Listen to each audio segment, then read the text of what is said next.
chance I may be in straight. Good day, Internet. Good day. This Good weekend. day. This What's next going weekend. on, Internet?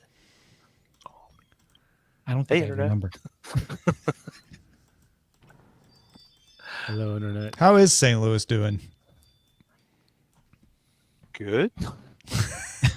Well, I mean, you know, there was a pretty bad tornado there. So. I drove through Forest Park for the. Sorry, I'm like anticipating the start of the show, and I'm like trying not to, It's ruin it.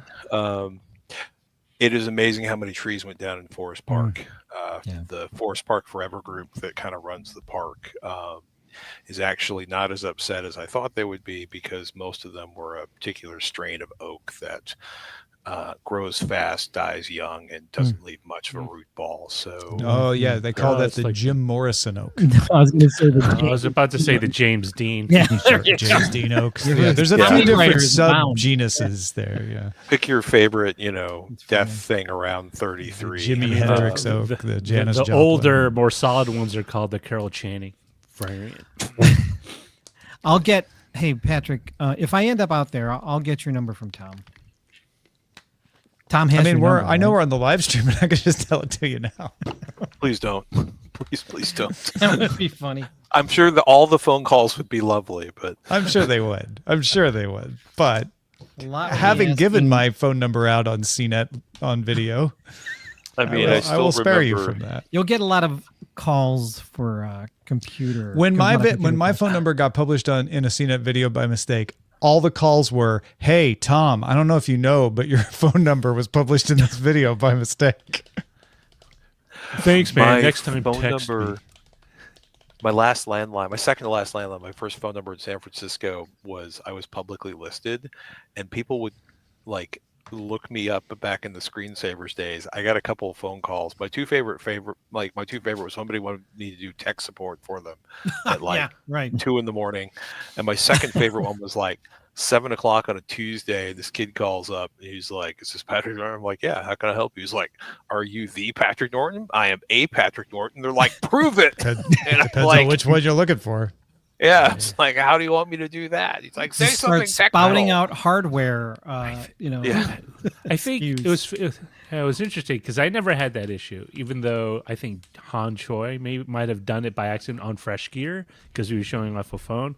But the thing is, everyone just assumes every Asian guy they see on the on that network was James Gibb, so the problem was totally avoided. Oh, James. Is this James Kim? Yeah, I would think you would get phone calls for James. Yeah, it's like, no James here. Sorry. Do you remember all the phone numbers you've ever had? No. I've only had one. I remember I've my moved very on. first phone number that I grew up with, and I remember the one I have now, which has been my cell phone number since 2000, I think. But Yeah, nothing in that- between. Yeah. My phone number, Sarah's phone number, my mom's phone number at the Jersey Shore, the 13 other phone numbers that my parents had before that. No. One of them ended in 1065. Ooh, I'm going to call that. Yeah, I don't even remember which Tom, area code that was Your in, phone so- number's on. See, 9 times 10 times 10 times 10 times 10. You're going to be dialing. Well, because you for a remember, while. like kids ask your parents, but if you remember, when you would get new phone service, they would give you options for which phone number would you like. Right. No, I don't got that remember when I got Uma. They like pick a phone number. Like they give you a list sure, of available yeah. ones for your zip. I remember when they switched our area code, and I was like, "Oh my gosh, we're no longer in the 216. We're in the 440." Oh, you got booted from the 216? Yes. Yeah, Wow. I remember that happening as well because when I lived in Warren, Ohio, which is about 70 miles from Cleveland, You probably it got was also- 330, got right? 330. Yep. Yeah. So, and here's the funny thing: the last 7 numbers didn't change, but I struggle Yep. to remember it. I have to say 216 and then the last 3 numbers or the last 7 numbers to Oh, you keep it won't in remember. memory because I'm so used to saying it that way, like to my Repetition is a grandparents' house. monster. Yeah. Well, you understand that, like that's how I remember all my old addresses because they all have like d. Like they have to find that cadence, and if they don't, Yeah. then I don't remember, and then I'll never be able to go back to the old place. I don't know I I don't know. I don't think I know any of my kids' numbers. Because you don't have to know them anymore. Yeah. Yeah. You know. The only will let phone you know numbers where I they know are. are mine and Eileen's. And I know Eileen's because hers is also like 20 years old. So It took me 7 years to remember my wife's phone number. Oh. After we got married. and then Like, you it was- What forgot about, it immediately. How about? And the only reason so- I had to do it is because I pick up prescriptions. I had to punch it in. What about Social Security numbers? Do you? I know mine. I know my wife's and mine. I know Yeah. mine. I know mine. I know my wife's. I think I do know. enough of our paperwork that I know Eileen's. I know that each of my family members all have a 2 in it. Other than that, I could tell you, I have no clue. I don't know any of them. I don't even know No my idea. kids, and I'm the one that submitted them to the I- tax prep. I think I do know my Social Security number. It's not a thing that I need to remember because I can access it within seconds whenever I need to. So, like, why remember it when you don't need to remember it? Yeah. Hey, There's just some of those things that stick in your brain because you had to remember them at one point Yeah. and they don't leave. Did you ever I have- think I remember all my phone numbers growing up. Did you have all like the emergency, like your aunts or uncles? If you No, got so locked? no, we had 3 phone numbers in our house because my dad. My dad. Rich guy. Fancy. Was Did it? you have No. a prince? Did you have a princess phone? No, my dad. My dad had a phone that would ring at his office and would also ring at home. Whoa. So he would, because he was a doctor, he was on call. So Oh, so he had to have. but he didn't you do know, house calls. He did not do house calls. No. So he did, but he didn't have a pager. He just had that. The pagers didn't exist. Yo, so this is Yeah, probably this is before pre-pager. pagers. Okay. Yes, Yeah, like yeah. 1778, 1980. But he was in a private practice. He wasn't part of like a hospital or a Correct. medical. Okay. Correct. It was his own. Yeah. But we so had- when it rang, it was in physically 2 different locations. Correct. That number. Got it. correct. Isn't that crazy? To That's think that? crazy. Yeah. We Well, only also, had the one phone number the 18 years of my life. It was the same phone number when my parents moved out of that house. And we only had one phone. They eventually got a cordless phone. That was I hate a cordless revelation phones. when you could move. When they had that old, was it not T-Mobile? The you're free to move about the whatever, like that Free to phone move service. about. Like you could do That's that at home. Southwest. Throughout the country, You're now yeah. free to move about the country. Oh, is Yeah, it? yeah. Like well, the whole thing, like once you get a cordless phone, you can just wander. You go be on the garage or Yeah. the front lawn. It's been funny watching cordless phone quality because my folks still have a landline that they use, and it amazes me how atrocious the quality of the portable phone is there Mm, compared to yeah. it's also 2 minutes. such a miracle how good landline quality was. Mhm. Yeah, not Oh, anymore. I'm gonna say Uma's been pretty solid. I've never Uma had an Thurman? issue with it other than the internet going down. Hey, Do fast. jumping to another thing entirely, Superman. So, Rob, are you But, have you seen the movie seriously, I'm in Cleveland, so Superman. Well, it was filmed. Part of it was filmed there, so Oh yet? yeah, yeah. Oh, yeah, a lot of it was filmed there. Did you see it yet, Rob? I have not. I'm probably gonna go see it tomorrow. Okay, you might. I don't know. Last night's showing, you might get a special message from James Gunn.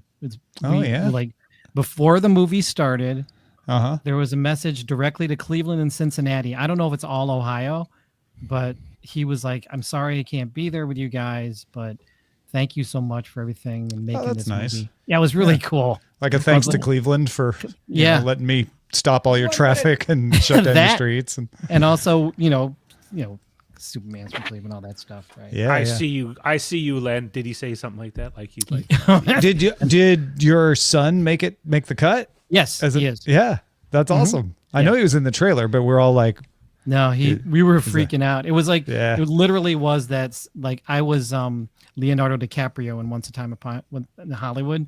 It's like, hey, there he is. it was good. You and your family were probably all cheering, and folks were looking like, "What?" Did I We miss were. something? It What was. happened?" It was definitely surreal for sure. So that's cool. Yeah, literally seeing yourself bigger than life. Like that's yeah, I think my Whatever son's having happens some- now, he'll always Yeah, be in Superman. Were you in the IMAX or the No, big we giant were in the screen? Dolby Atmos Encore, which is even I feel better than IMAX, but So your son was 11 feet tall, not 14 feet tall. Have a good show, Right. everybody.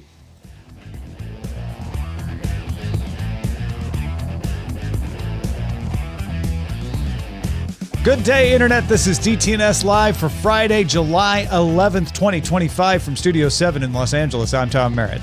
From Columbus, Ohio, I'm Robb Dunewood. drawing the top tech stories from Cleveland, Ohio, I'm Len Peralta. From the edge of the 314, I'm Patrick Norton. And I'm the show's producer, Roger Chang. DTNS Live is made possible by you, thanks to all of you, including Mike Akins, Norm Fazekas, Chris Allen, and our brand new patron, Karsten. Welcome, Karsten. Yes, Karsten. This is, in fact, DTNS Doing It Live, the show where we discuss the tech news to help us better understand everything. Patrick Norton, a good thing to see you. I don't know where I was going with that, but it's good to see you is what I was trying to say. I was getting a little scared there for a second. It's a pleasure to be here and lovely to see everyone. And if you're not on video, you're missing Mr. Dunewood's hat, and it is outstanding. Yeah. If you don't watch video, especially on Fridays, you're always missing a good hat. I made an edict. I said that I will not be out-hatted on Hat Friday. So I got to bring it every week. I'm trying to impress. There's a level of coordination that is almost preternatural with Robb because the band around his hat, the red, it matches exactly his top. It's just Yeah. incredible. Love that shirt too, by the way. It's awesome. Well, if you are watching live or listening live, maybe you just closed your eyes and you've got the YouTube video up. I don't know, but you could still name the episode. We need your help naming the episode. So please go over to dtns.showbot.tv and start submitting some titles whenever you feel like it, whenever the urge takes you. Now, granted, there's a little trick to getting your titles submitted. It usually has to be about one of the discussions. We get great titles about the shorts at the beginning. They're often very funny, but we're probably not going to name the episode out of that because it's so early in the show and it's so small. But if you really want to get it, as the chosen title, think about the part of the show that's like the most substantive and then be clever and clear and make us laugh. And honestly, really just bribe Roger. That's honestly You know what? I am not above being, adulated with whatever you can toss my way. Yeah. A boat, a car, maybe some tips on winning the lottery. He's not greedy. Yeah. Nah. I have absolutely no Ethics. filter. Yes, ethics. I mean, ethics is such a strong term. I like to say filter. Right. No, that was I don't unfair. have filters. You're right. All right, let's kick it off with a few stories that caught our eye. A study from the nonprofit Model Evaluation and Threat Research Organization, aka METER, showed that experienced coders from decades-old open source projects ended up being slower at completing tasks when using generative models than they were when they were not. The study found that the models helped the developers spend less time on all the tasks, but added time for prompting, reviewing code, and waiting for responses. Takeaway seems to be that current models like Cursor are more helpful when you're doing something new than something when there's a lot of institutional knowledge. I don't know that I was expecting this. I thought that it was going to be a fair amount of time savings on this, and it is the opposite. Yeah, so and I was kind of shocked. The researchers are they're going to get misinterpreted because of the headline on this, but they hastened to add, like, we don't think this means that these tools can't speed up development. It just appears to speed it up when you are newer or doing something you're not experienced with. But when you're doing something that has a lot of institutional knowledge, people keep things in their heads, so the model couldn't be trained on it. You end up being a little faster at it. That actually makes sense because if you've done something repetitively for a long time, you remember and you unconsciously do all the shortcuts, which is why when I try to explain to my wife or my sister or coworker how to do something, I always miss like 3 or 4 steps because for me it's just like built in and I do it anyway. Like, it's kind of weird to say, but like that's the foible of being a human. That actually makes sense because when you get a level of expertise, you get expert blindness. You just start doing stuff unconsciously, not even realizing that you're doing it.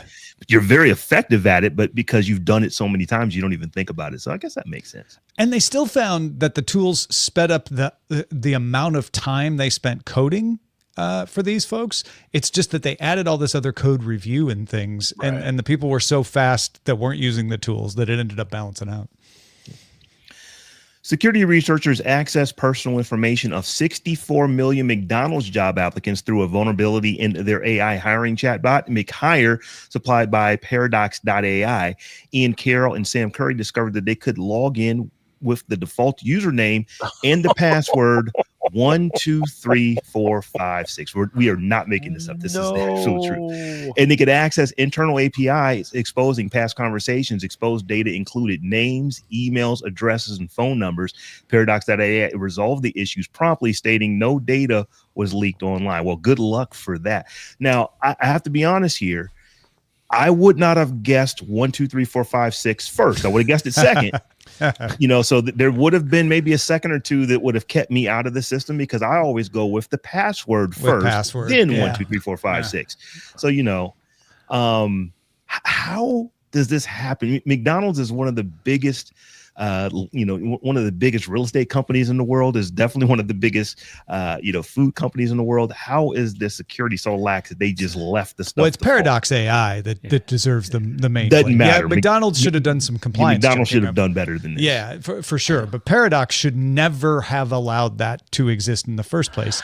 On the other hand, this is a good news story. The security researchers found it and got it addressed, so it didn't end up falling in the hands of people who would have misused it. So in the end, the system, broadly speaking, worked. But I'm with you. Like generous. Paradox should never have had this be discovered. I was hoping the password would be something a little more in line with the company, like Mick password, or like McNuggets, or like happy password. Or I mean, but this is also, it's like, time and time again, we run into these situations. Systems are fairly hard to crack at this point. And the vulnerability is invariably, or the most common vulnerability, the entrance is social engineering, targeted phishing, getting access to the location and dropping, hardware or code in place. And it's just, it's amazing that you've got some fair, I would, like Rob pointed out, this is a big company. You'd think they'd spend a little bit more on security, but this is also, we didn't update the credit card system in the United States until I think Target, Home Depot, Safeway, and a couple of the largest retail institutions in the country all got zapped in the same year. And then suddenly, magically, there was budget for all of us to go to, chip encoded credit cards, right? This is, I think Paradox needs to be fired. Story. I think Paradox needs to be fired, or give them a free year of service. Frankly, I'm now thinking about the comma delimited file that they're going to export 64 million applicants on. Lifetime supply of McNuggets for Ian and Sam. Well, speaking of which, the Nintendo Switch 2 Pro controller has been taken apart by iFixit, and they are not impressed, calling it a, quote, piss poor excuse for a controller, end quote. Whoa. The site notes how difficult it is to open up and access internal components, starting with the faceplate, which has a number of adhesives that you need to pry and loosen up in order to get access to the internals, or in this case, the first physical screw you see. And then to get to the actual rechargeable battery, you got to remove everything else on top of it, including the logic board for the controller. iFixit was not very happy with how inaccessible it was. But it's Nintendo, so I'm not sure if. Well, and let's just, because I know people may be only partly listening. We're not talking about the Joy-Cons. This is not the controllers that come attached to the Switch 2. This is the one that looks more like a PlayStation or Xbox controller that you buy separately. It is the Pro controller, Switch 2 Pro controller, and this is the kind of the serious gaming one if you're really into certain types of games. But it's interesting because that controller still uses the old potentiometers, and a lot of people have complained that over years of use, those potentiometers will start to drift, and you have I have it on my Xbox. Well, I know the 360 Joy-Cons controller. do that. You're saying Yeah. the Pro controller does that Well, too, huh? they're all subject to that because eventually the springs get worn Right, and they 'cause start they don't- to veer off. yeah. So you at some point need to replace that, or if they used Hall effect control switches initially, you can kind of do that. But if you want to retrofit, you got to take it apart. And it's Well, gonna be well, kinda from Nintendo's point of view, why would you ever want to fix a broken controller? You could just buy a new one. You mean Wondering you which could one sell is it? gonna say that. Nintendo would just love it if you just go buy a new one instead of fixing the old one. I So, mean, it works yeah. with the games, right? Why would you rebuy the same game 5 times? Yeah. I only bought it 3 times over, but whatever. All right, folks, those are the top 3 stories that caught our eye today.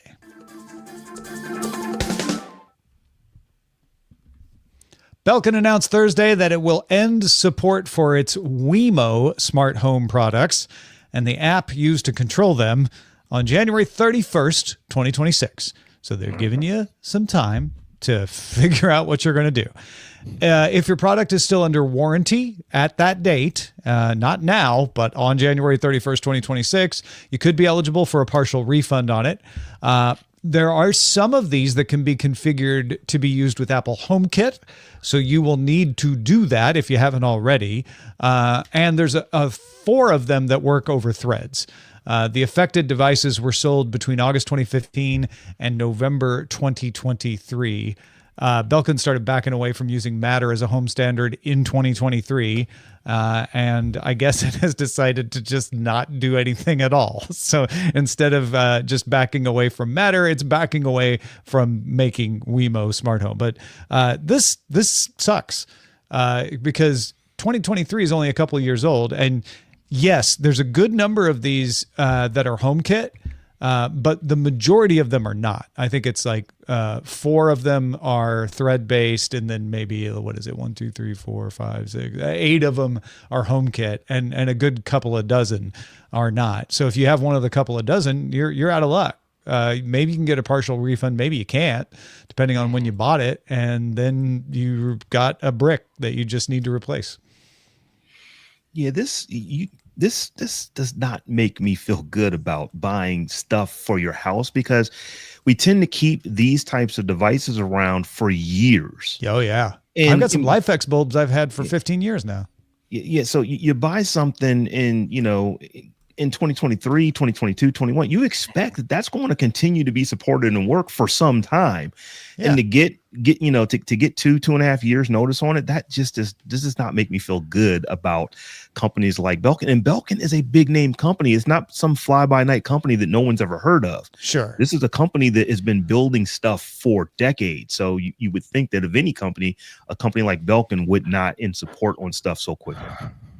Yeah, it's funny, right? Because I'm sitting here on Belkin's webpage adding a Wemo device into the cart just to see if you can still do that, right? And I can, which is super annoying. Part of the challenge, right, is a lot of the things we're looking at for especially the smart plugs and the switches. It's like at this point they're competing with a lot of Chinese brands that are making things for nothing. They're competing with a lot of large scale electric manufacturers. Like if you're, Lutron or somebody and you make 1 billion light switches, at this point, you've probably, have a incredibly affordable light switch alternative. As somebody who has a whole bunch of Belkin, devices in his home because he chose them instead of uncertified devices from China. Now all my friends who bought the Chinese stuff get to laugh at me. This is also. I understand Belkin backing away from this, right? Like I get that they're like, this isn't our business, we're not going to do well, and I understand that it is costly to continue to operate something you're no longer going to make money off of, and so that's not a great business decision, and probably that outweighs the backlash that they're going to get from people about this, because they're not going to be in the smart home business anyway. Well, they certainly believe it. It's not the right. Damage their brand enough. Yeah, and maybe it will, maybe it won't, but it's not the right thing to do for your customers. Like it's definitely going to put me off. I'm going to look twice at Belkin stuff in the future, because I'm like, oh, I know they won't back out of making this switch or supporting it, but I don't like that they did that with Wemo. Yeah. I mean, I was laughing, we were talking to pre-show, and I was like, they were much more graceful about this with Logitech and the Harmony remotes.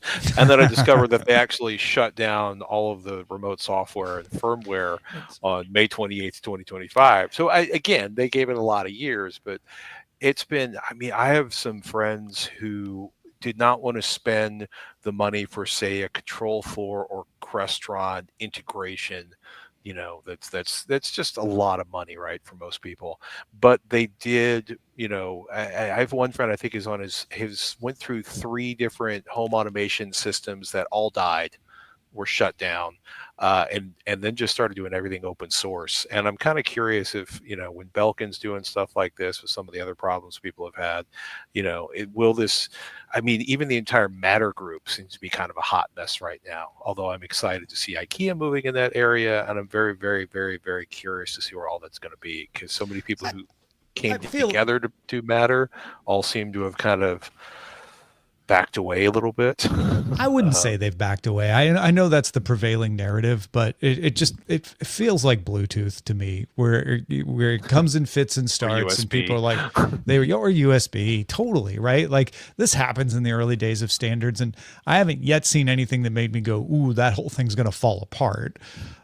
So Matter is the saving grace here, which is if they were on Matter, in fact, the ones that are on Threads, which is the Matter hub system, will continue to work because they don't need Belkin to be involved. So it's a testament to how important that standard will be going forward. But there's got to be another thing Belkin could do here. The problem is that they built these on UPnP.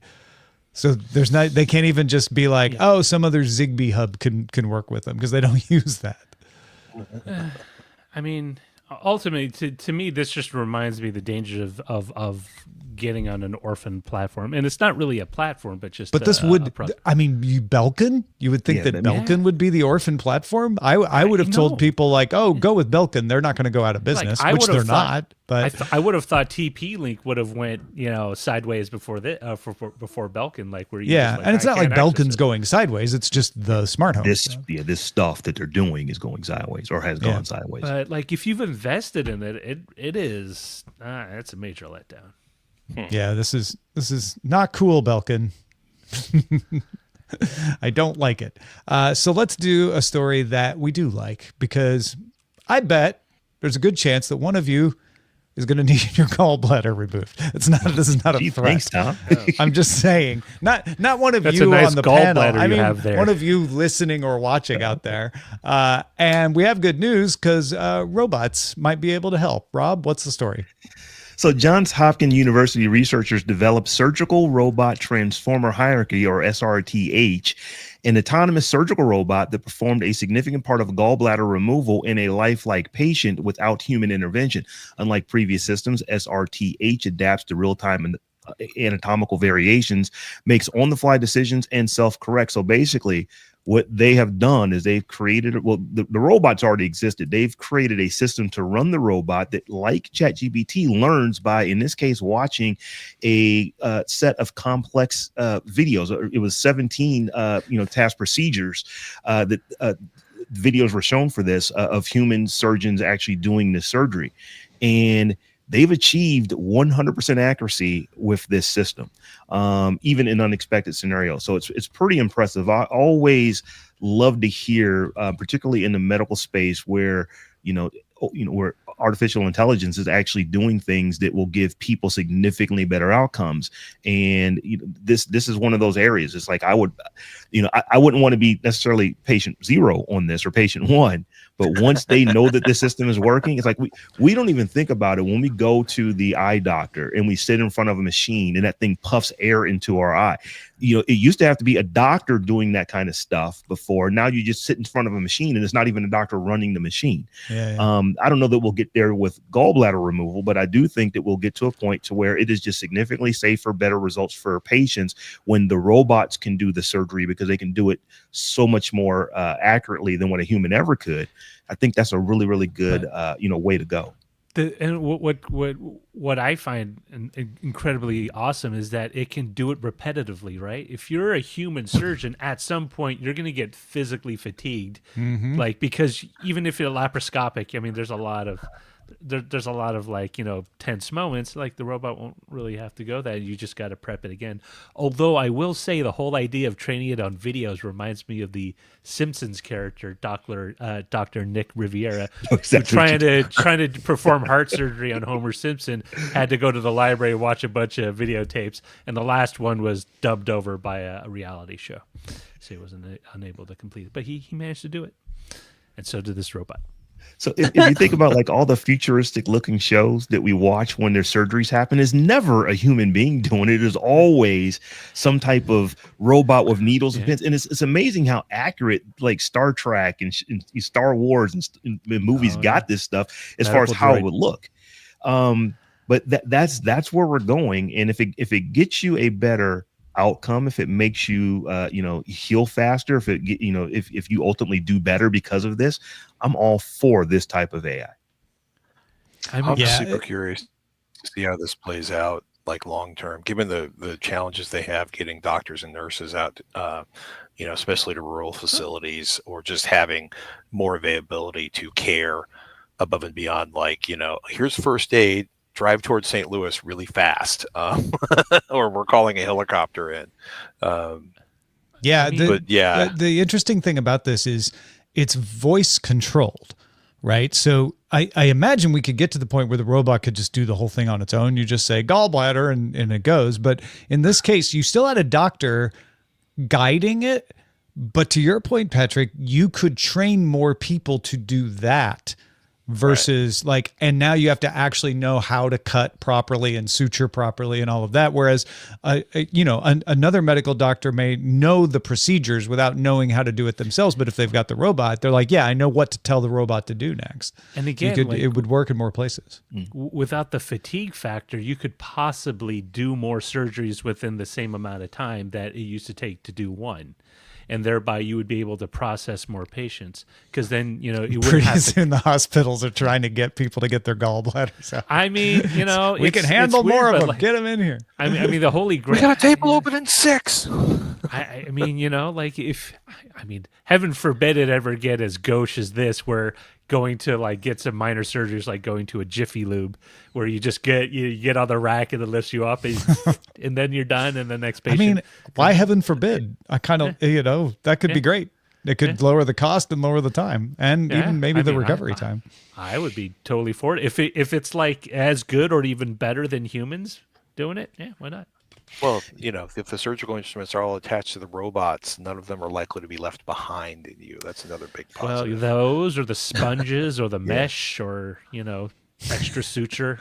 Roger and I collect examples of terrible things that have been left behind in surgery. I once had a conversation with a resident at the hospital where my daughter was going to be born at, and he had just some very interesting stories as we were scanning my wife for a potential ectopic pregnancy, and I was like, yeah, you'd be surprised. It's like, oh really? It's like, yeah, that's all we talk about like on our days off. Yeah, another cool thing that this type of technology would help out with is that there are an awful lot of doctors who just don't practice surgery very long. And, that's not something that you do, past your early 60s generally. And if they're good doctors, one of the reasons, like, my hands just is not as steady as it used to be, or I got a bad shoulder. And if you're trying, it is a rigorous procedure to change, to swap out someone's knee. I mean, you are literally doing a whole lot of work to get stuff like that done.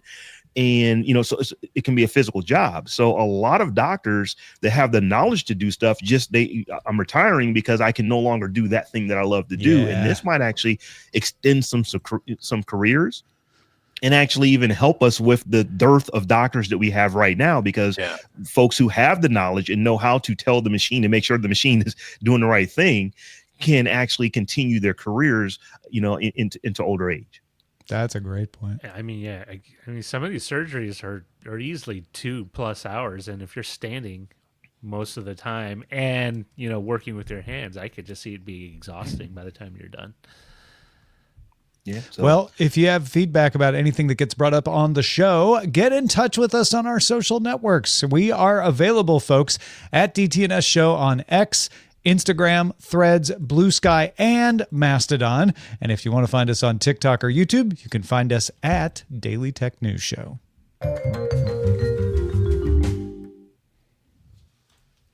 We spent a lot of time talking about the fact that you probably need to upgrade to Windows 11 somehow. There's all kinds of ways to do it, or you can continue to try to pay or use some Microsoft bonus points to extend your security updates for Windows 10 for another year. But if you do end up going to Windows 11 and you miss Windows 10, Patrick Norton is here for you. Patrick, please help us.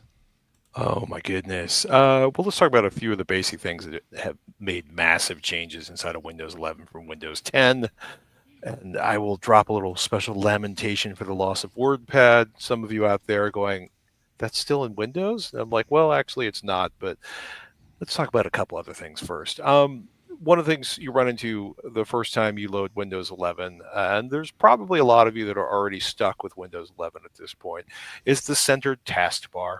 And if you love that centered taskbar, you're a happy camper. That's great. And if you are frustrated because you've spent most of your adult life or just most of your life on Windows working with a taskbar that is centered on the left, just dig into settings, personalization, taskbar behaviors, and go into taskbar alignment. You can choose left or center. And while I was in there, I turned off widgets, which was absolutely life-changing in the office place because I no longer see delete expletive weird MSN stories, sports ball scores, stock updates, and yes, I'm aware I could customize all of that to get a constant trickle of irritating news inside of Windows. But I really just wanted to eliminate the distraction. And the next level of distraction elimination will probably be chucking my phone into the Mississippi. I am definitely a put that taskbar on the left side, please. That's the way I was raised. I know I should probably adapt to the times, but I'm definitely the person who wants to do this. I mean, my muscle memory, my head and eyes automatically look to the lower left because Microsoft has trained me that way.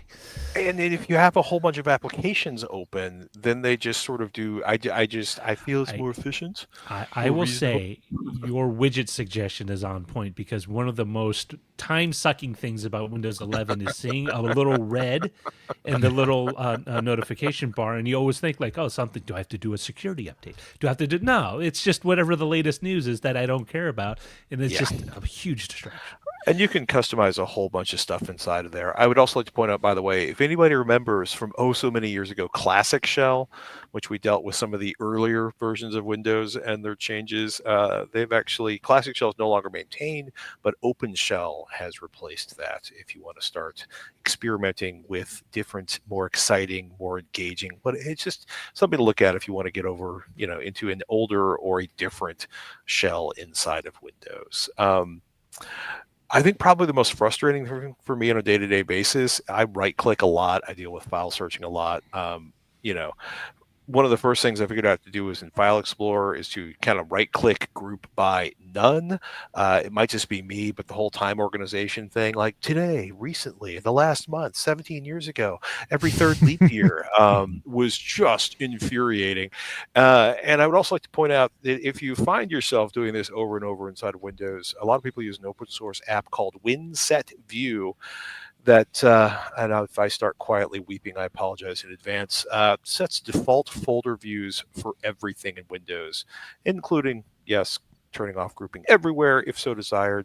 It basically runs the portable version, or you can install it on your desktop. I find that thrilling because for 90% of my Windows, I want them all set a certain way that oddly enough does not agree with how Windows wants them. I won't get into all the changes Windows makes every time it updates and resets it back to its way rather than my way. The bitterness and the snark is just not helpful. Something I'm curious about that I haven't played around with is Switch Explorer. It toggles between Windows 10 and Windows 11 file explorers.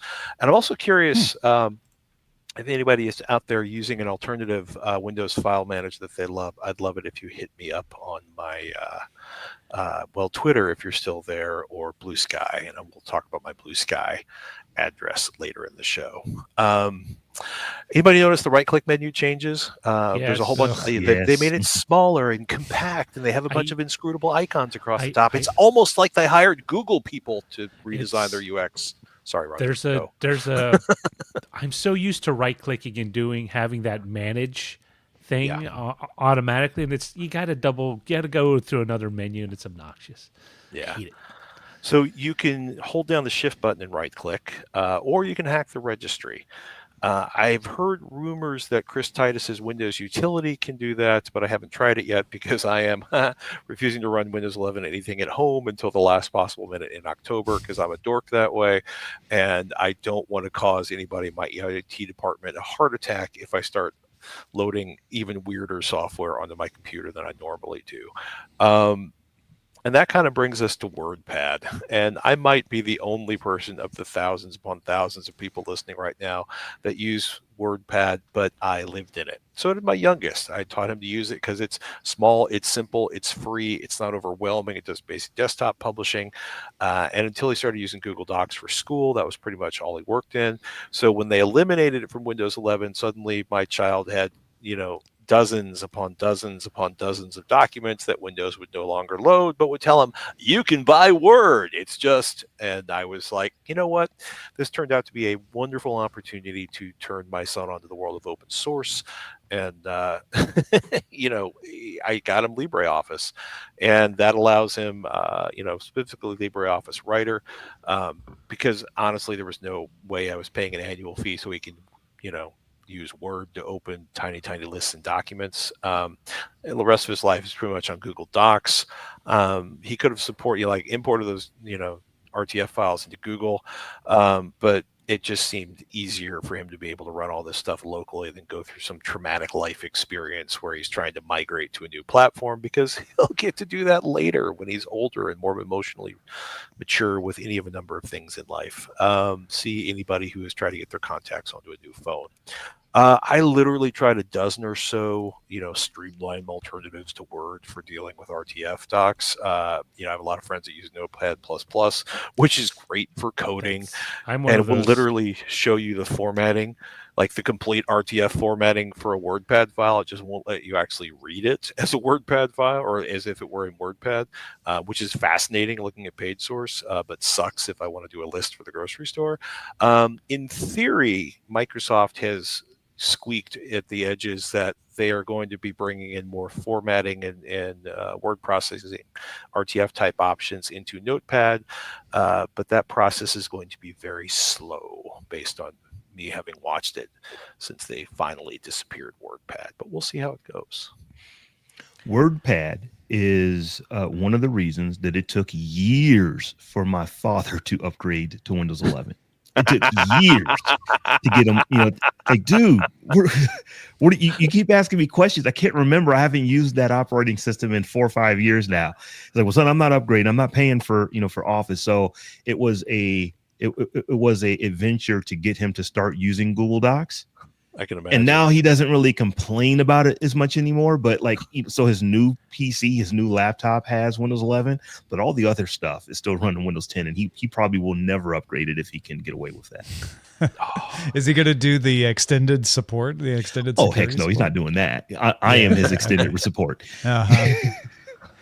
But then he's not going to be then after October, he's not getting security updates. So one of the things I've told him is, hey man, I would not be using these things for anything other than web browsing at this point, and don't go to bank sites and stuff like that because you will not get updates. So he's taking that pretty seriously. That maybe good. I should upgrade to the operating system that's been out now for 7 years. But I'm just enjoying playing around. Like I have a couple of machines that can't migrate to Windows 11, and I'm like, I'm going to bring Linux back. So I have a fairly powerful machine that won't run Windows 11. I'm like, I'm going to run Linux on that till I'm so irritated with it, it finally gets retired. I've been looking at Chrome OS Flex to potentially put on some older stuff because it just doesn't make sense. I've got on the other side of this monitor that I'm looking into right now, I have a HP all-in-one that I purchased for Christmas right before, it was purchased for Christmas for my kids. I believe that was in 2018. And that's not that long. It's 7 years old, but it's just it's a nice big 27-inch screen, and you can browse the internet on that thing great, and I just don't want to get rid of it. I really wanted to like Chrome Chrome OS Flex, and I spent an entire weekend trying to install it on 3 different older laptops. It wasn't the most enjoyable experience. There are a lot of drivers, especially with older laptops, AMD laptops. There's a lot of driver support that's missing, especially for the touchpad. So, yeah, it works and it boots up, but you can't mouse around until you plug in like a physical, like a USB mouse into it. And it irritated me because Google has a very narrow set of officially support. So if it's not officially supported, you're kind of SOL. And it's not just Chrome OS Flex. Like some of the more recent Ubuntu distros have the same issue. I tried doing Mint, Puppy Linux, Mint Linux, all the other ones, and just with the more recent kernel, there's just driver support issues. So sometimes it's just like at some point it's like, yeah, I really want to make use of this 10-year-old laptop, but I don't think I can because it's just so inconvenient to get it to work. 10's tough for a laptop. Because it is, it's still good. I think it's still good. 8 gigs of RAM, not a lot, but enough to run a web browser. Oh, and then, you got to find a web browser that, I have an older version of Ubuntu working on a very old Sony Vaio laptop, but Chrome stopped supporting that for Chrome updates for the web browser. Firefox, the same thing. And it's like, it's just forcing me to put this into a recycle bin. I think we just went through a phase also where desktops especially didn't get very, there was like this 5-year period where every time, or 10-year period where every couple of years you could get a pretty noticeable increase in performance. And then it seemed like it stretched out to like 5 years. And I'm looking at a machine that I can still do a pretty speedy job editing, video in Premiere, but I can't update it to Windows 11. And I'm like, I feel I want to keep this out of the landfill for a bit longer, out of the recycling process.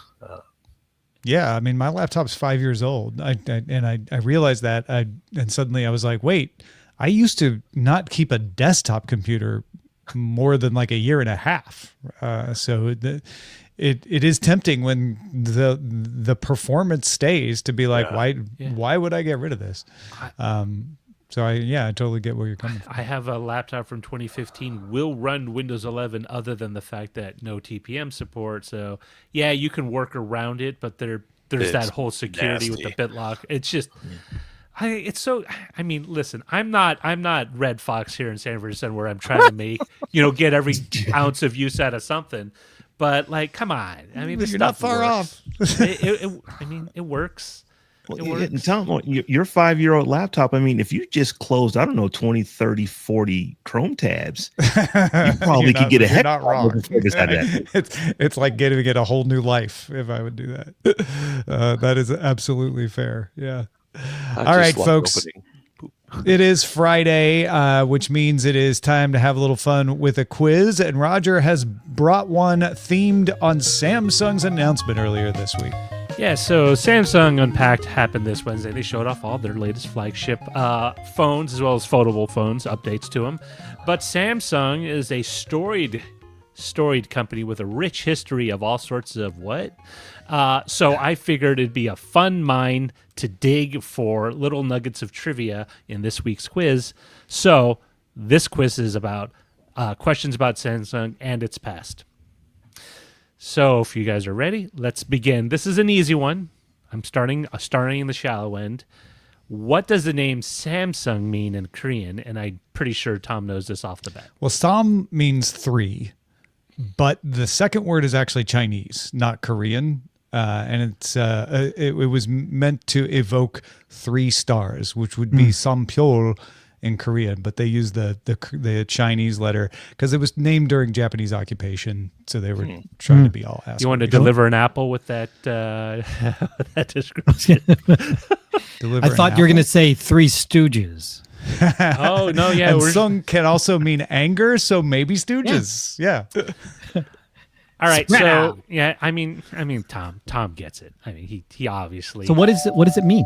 It means 3 stars. 3 stars. And the idea was that it stands for something big, numerous, and powerful, while the stars stand for everlasting or eternal. Okay. And that was the easy one? Yeah. I didn't think it was very easy, but I did know the answer. All right. This one might be mildly harder than the first one. All right. Of these businesses that I'm going to list, which one of them is the one that Samsung doesn't operate, or Samsung or a subsidiary of Samsung does not operate in? All right. Should we let you complete the list? Yes, before we I will blurt out? complete the Okay. list, and then you can shout out. All right. Financial services, construction, healthcare, resorts and hospitality, advertising and marketing, shipbuilding, military defense. So weapons. It could be in all of those. I'm going to go with resorts and hospitality. That's where my Not head because I know, but because it's right in the middle of the list. went. That's smart. That's actually Well, that's your version of C. What's confusing about this is I know Samsung has gotten in and out of businesses. So I may be like, oh, I'm pretty sure they do financial services, but maybe they don't anymore.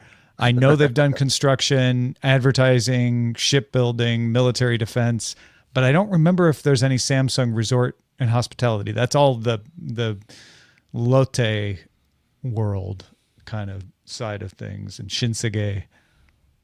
I'm gonna go with resorts and hospitality too. I'm going to say financial services. All right. And then Patrick, just throw a dart on the board.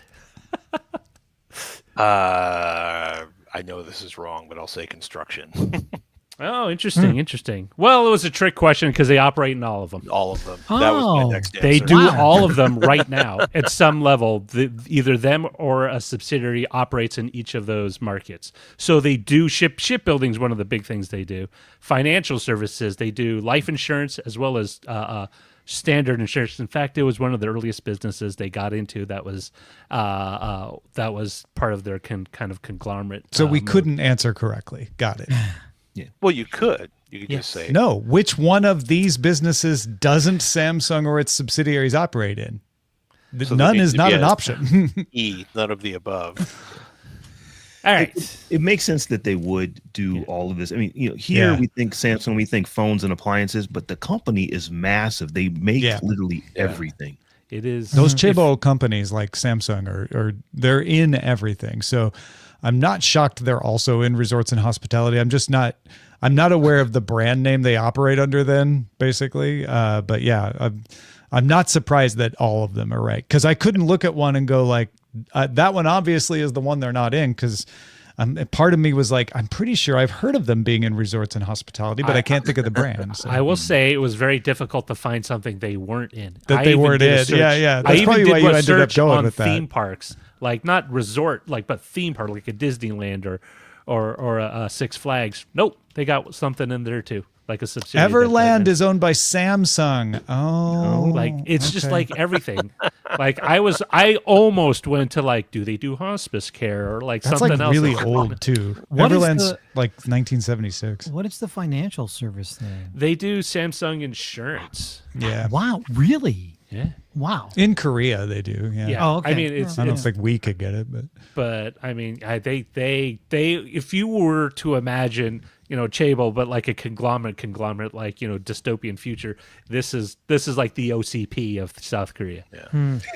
I can tell you that their ovens aren't great because we just Yeah. had to replace one. oh really? Oh. Yeah. Was it like a stove oven or like a range oven or like It was a standalone? range. It was a slide-in range. It only lasted us 8 years. That's pretty good.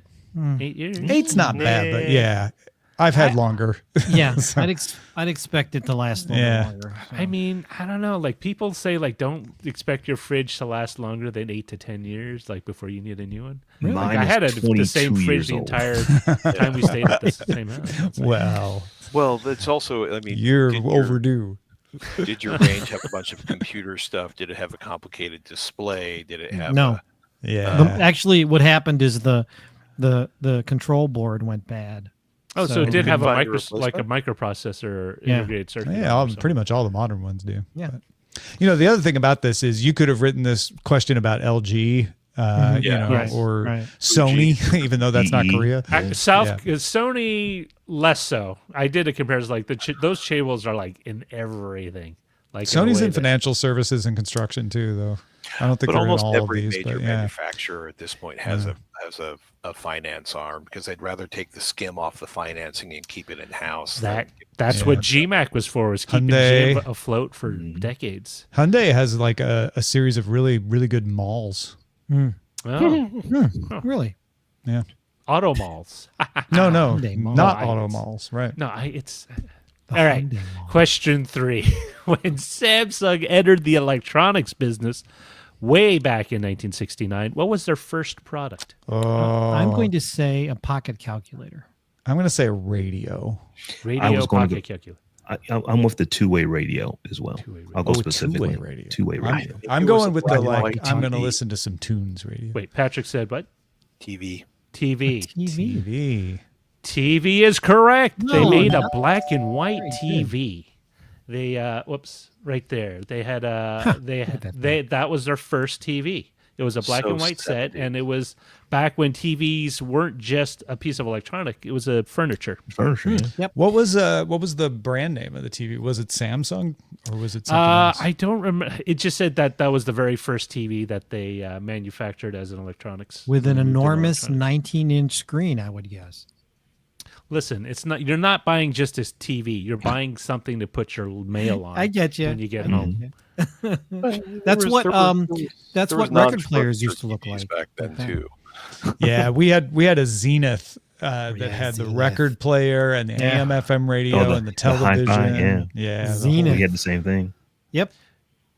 And we set the newer TV on top of it. whole- we did that later on too. And it wasn't because the old TV didn't work. It was just the newer TV was bigger. It was better, so we yeah. needed a place to sit it. Yep. Well, probably because it also had a radio in it, right? Yeah. Like it was a record. Well, yeah, and player, we still radio. use the record player. So we Yeah. and my dad would always, I don't know about yours, but my dad was like, I'm going to take that old TV out and put the new one inside the cabinet so it looks real No. nice. He never did that. There was a mindset that like when it wasn't in use, you had to cover it up. So there were some of those that had the little like doors that Yeah, would cover up little the doors. screen. I remember those. Yep. And I was just like, Gosh. yeah, I guess it's kind of cool, but it's very dated by the time. Like you just know- you just gave me like a sensory Chills. memory Oh. because I'm thinking about the record player that we had that would have like you would open it up like a coffin Yeah. and you'd have you'd have the radio and you'd have a place to put all the records and there was a specific smell and I can smell that right now It's the based wood. on like, Totally remember that too. Yeah. Yeah. There's some smell from the wood, I And think. the tubes heated the oils in the wood up. So Yeah. that's what you would smell. okay Right, yeah right. that makes And sense. sense. And it's funny because this isn't Zenith like people associate. I associate Curtis Mathis. Remember they used to have the ad, the world's Mathis. most expensive TV, and Oh darn my well was it. gosh. You know, it's funny. There is a place right down the street from me that, and it's out of business. It's empty now, but it had all these old brands. So like Hot Point, Tappan, and I'm like, who has a Tappan range? Like I've even heard of that at all. Wow. There's a huge. It's interesting, right? Because you can take a GE refrigerator from the 20s, and it's actually as or more efficient than a refrigerator today. If you and they're relatively easy to fix. For vintage appliances, there is a huge market for restore and restoration and resto modding, especially out of the mid-century modern like design community. With Like there's the metal. yeah. Oh yeah, right. And but I mean there were some amazing appliances made in the 20s, and if you're into the style, like people spend astronomical amounts of money restoring those, and they're also kind of built to never die. So unless as long as you don't have any really peculiar parts that you can't replace in terms of the gas valves or the jets or something, they will often last basically forever. That's amazing. If only I had some to sell. All right, question 4. In what year did Samsung release its first mobile cell phone on the market? I'm going to guess 93. 93. 95. 95. I'm gonna is go. good guess, too. I'm gonna go further than that. I'm gonna say 78 just to be crazy. 78. Wow. Wow. 85 just to split the difference. 85. I mean, Right after they opened Samsung Everland. it is The answer is 1988. So Patrick's the Oh, closest. 88. That was a little earlier. And it than I was the thought. Okay. Samsung SH100, a South Korean only model, but that was their first foray into. Oh, but they were using the mobile phones. SH acronym right from the get. My first Samsung phone was an SH something or other. Look at that, so compact. All right, question 5. What price fixing scandal did Samsung confess to participating in along with Micron, SK Hynix, Infineon in the early 2000s? Patrick knows. Patrick. Just say it. You don't have to wait. Oh. I said memory. I just didn't say it loud enough. RAM. Yes, it was. Yeah, in, it was It RAM. was in fact DRAM or DRAM. Not Micron. Dell and who else? Gateway complained that there was price fixing in the cost of DRAM that they were buying. We covered that on Tech TV, I think, Patrick. Yeah. I was laughing because like people were really angry, and I'm like, gosh, if we could go back 25 years ago and tell ourselves about collusion being avoided by using a third-party service you pay a monthly fee to, this wouldn't be a problem anymore. Sorry, that's some anger. Yeah. Question 6. Only they had a third-party app. In 1938, when Mr. Lee Byung-chul founded a small trading company called Samsung, what did it originally trade? What did Samsung originally trade when it got off when it started out in the late 30s? It's not a continuous history to the current Samsung, but it's the same guy, Byung-chul Shi. It was groceries, wasn't it? Some kind of food, fish, I was gonna say fish, peppers. Oh, I was thinking trading cards. I was going to say That's baseball Nintendo, cards. right? Yeah, It wasn't yeah. Nintendo. Yeah. No, Nintendo was playing cards. Playing Yeah, cards. that's playing cards. Yes, playing not cards, baseball not trading cards, cards. Yeah. So Patrick and to a lesser extent Tom are both correct. It was actually groceries and noodles. So they did noodles and they sold Noodles. them. Wow. They sold man. them in China. That's crazy. Yeah. I mean, it's weird because do you know Amstrad in Britain? They used to make computers and they also made a video game console, but Amstrad is short for that guy's name, Sugar Trading. It was a sugar trading company. And Coleco, right? Connecticut Leather Company, Tandy started as a leather company. And they made electronics. Sugar Man. Tandy Nokia was alone. rubber boots, Yeah, right? How Tandy did I was not know that? Tandy. Here in Modesto, there was when we first moved here. I used to see a Tandy shop that was just leather making, leather repair, like There's shoes, still boots. the Tandy Leathercraft is still all over the country. I just Yeah. never knew that they owned Coleco. No, Tandy Radio Shack. Yeah, Radio was Shack. Tandy became Radio Shack, and they sold Tandy computers, brain Tandy computers, Vision, yeah. PCs. They were pretty good at it for a while. All right, question 7. In June 2004, Samsung announced this milestone in consumer televisions. Oh, I'm going to say picture-in-picture. Okay. June 2004? Yes. Samsung announced this milestone in consumer televisions. HD. 3D. 3D, HD. HD, yeah. HD would have come before 2004. Patrick. I'm honestly drawing a gigantic blank, so I'll just go with everybody else and say HD. I mean, Like, fully kind of digital close, flat but panels, it was the world's LED largest TV. Oh, at the time. I remember Oh. this. This was, It was a gigantic 46 inches, the world's 46 largest 46 TV. inches. Man, that is How huge. Could you Where are we going to put possibly that? need a TV that big? I mean, that's ridiculous. That's the size of a wall. Did it have you see HDMI what was the inputs? price of it back then? Heartbreaking. $2,200. Let me see. It was, what did they price it at? Ding, ding, Right. ding, ding. 22 to ding, ding. 2,500. 10,000 of your American dollars. What? So 21 years later, because of Amazon Prime Day, you can get a 49-inch TV for $89. And there were bigger TVs on display at CES in 2004, but they weren't LCDs. No, this They is the were- largest yeah. LCD TV, Largest LCD and it was television. something you could buy. It was something that was coming to the consumer Best Buy, basically. Well, I mean, you All can right. buy a 100-inch television for like $1,200 or $1,000 at Costco now. That's just mind No, it's just ridiculous. Yeah. You pay I more remember for the we got the delivery. first 32-inch. Remember that plasma Glorious. TV we had on the Yes. screensaver set? $35,000. Wow. Wow. Yeah. All right. Last question. Question Ocho. What South Korean political scandal was Samsung heir Lee Jae-yong accused of in 2016, 2017? The bribes. He made the bribes. Who was he bribing? Of the Tom? president. Tom knows his South Korean history. He was, in fact, although he was acquitted, he was accused of bribing. He was the president, accused. I should say. He was accused. You're right. He actually, I mean, there was evidence that he was bribing the South Korean president at the time. President. It was Park a gift. Jr. Was it a bribe? who himself was already under investigation for corruption. So, Did he end up on Epstein Island at all? I'm sure there was their own island that they had. Maybe Sure. like He was Like- on the list that doesn't Yeah. exist, right? Yeah. HD If you Island watch or something. Reborn Rich, the K-drama, they definitely are trying to allude to this at a certain Maybe they have a Galaxy Island. Oh. Samsung Galaxy Island, Sorry, yeah. Super Mario Galaxy Island. Well, no, that's a different company in a different country. Thank you very much. But yes, at the end, Patrick actually inched out ahead with the most collective points. But we all win by learning a little more about Samsung. Yeah, just be a little Thanks I'm for just playing glad along. I'm the last for a change. All right, let's check out the mailbag. Andre wrote in response to our quick mention earlier this week that Amazon was asking corporate employees to volunteer to deliver groceries. Andre writes, Amazon should do this as a professional development. If implemented correctly, people in other positions will learn about what's going on throughout the company. They could make it a 360 degree for all positions. C-suite should do ride-alongs on package runs, and factory workers should sit in strategic planning meetings. Amazon has the resources to make this an effective program. Yeah, other companies have done similar stuff, so I get where Andre's coming from.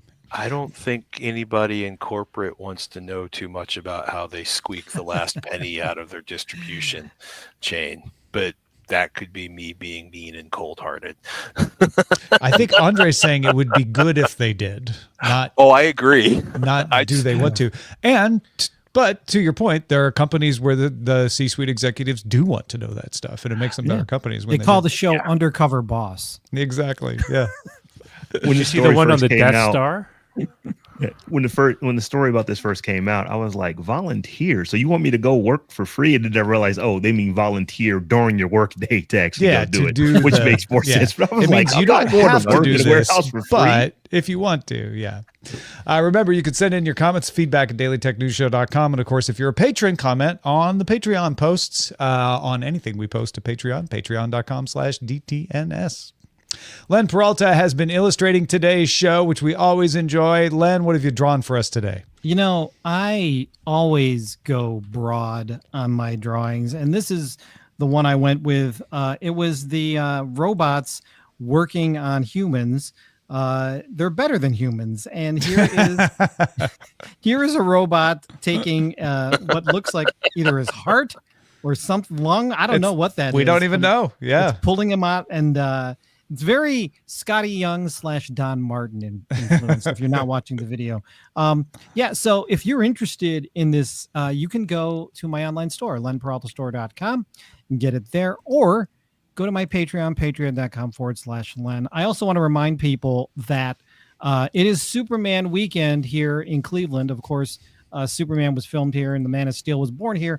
I'll be doing, if you're in the Cleveland area, I'll be doing a live graphic recording of Brian Michael Bendis's talk tomorrow at Tower City at 1:30. I'll also be selling all kinds of great stuff, stickers, and an exclusive Superman print. So check it out if you're in the Cleveland area. Love to see you. Come by and say hi if you are. Very cool, Len. That's so cool you get to do that. Thanks. So Patrick Norton, it's cool hanging out with you. What do you got going on?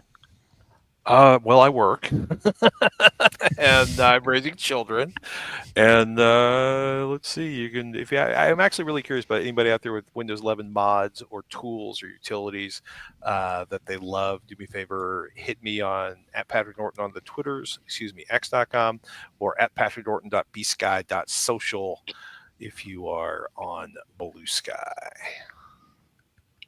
Awesome. And folks, you have taken up Tom's appeal at the top of the show to give us titles. So you've been submitting titles over at dtns.showbot.tv, and we've got some good ones for you today. Let's start off with the Gall of AI. The Gall. I like that. That's by G. James B. G. James B also has the top vote getter. Would you like root access with that? That was good for the McDonald story. Let's see, JPEG84 furniture TV, a mover's worst nightmare. It is. It really is. Like, why would you design it that way? That's why it always ended up. It was No. always in these houses. Yeah, because then we wanted to move it. I've moved a lot They of were furniture. big and heavy too. Pianos are way worse than console. Yeah, Pianos but are you bad. can charge extra because I get charged extra whenever I have to move that stupid upright. I like the Internet of Nothing from Wraith. Yeah. That's a good one. Stealth Dave's got a good one as well. Belkin doesn't matter anymore. Oh, get it? Because it That doesn't, is a use the good it one. doesn't support the Matter one. Mm. I mean, it kind of matters, but this one goes to 11, and you should too. Aw. So, Tom, Very what good. did we go with for this Friday? All right. I don't know if someone pulled Lee J. Young on Roger and bribed him, but E. Clay Thomason has been selected for the title, Oh My WordPad.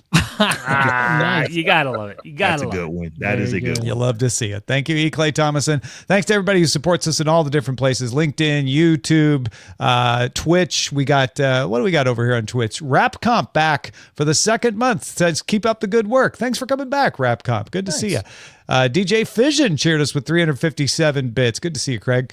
Zoe Brings Bacon cheered us with a few bits. So did PC Milesy. SW Texas with 100 bits. Thanks for those, SW Texas. Also resubscribed with Prime for the 46th month. Getpull Xander back for the 13th month. Good to see you there. Norm Fazekas back for the 61st month. Thanks, everybody, for supporting us in all the ways you can, including patreon.com/DTNS. Real quickly before we get out of here, don't forget we have a store. If you want to check out our products, go check them out at dailytechnewsshow.com/store. We got some nice mouse pads and shirts and some stickers with Roger and Sarah and my face on them. You can also watch us live Monday through Friday, 4 p.m. Eastern, 2000 UTC. Find out more at dailytechnewsshow.com/live. We'll be back Monday with Justin Robert Young. Talk to you then.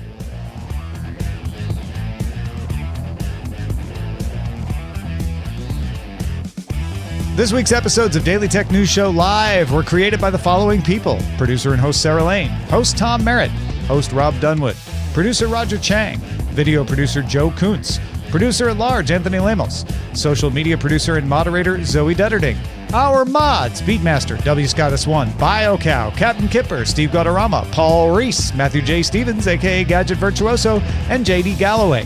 Mod and video hosting by Dan Christensen. Music provided by Martin Bell and Dan Luters. Art by Len Peralta. Acast ad support from Tatiana Matias. Patreon support from Bobby Wagner.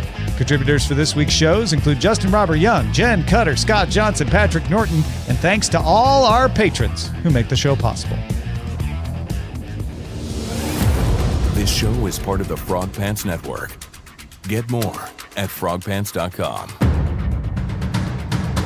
Diamond Club hopes you have enjoyed this program.